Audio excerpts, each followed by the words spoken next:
What the heck?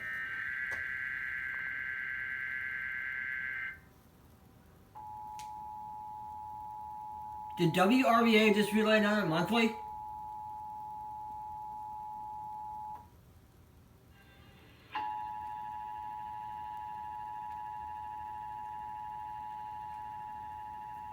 What?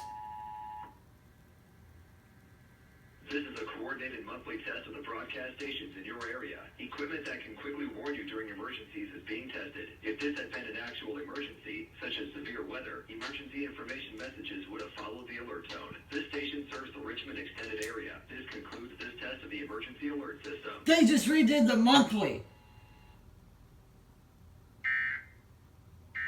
What on earth?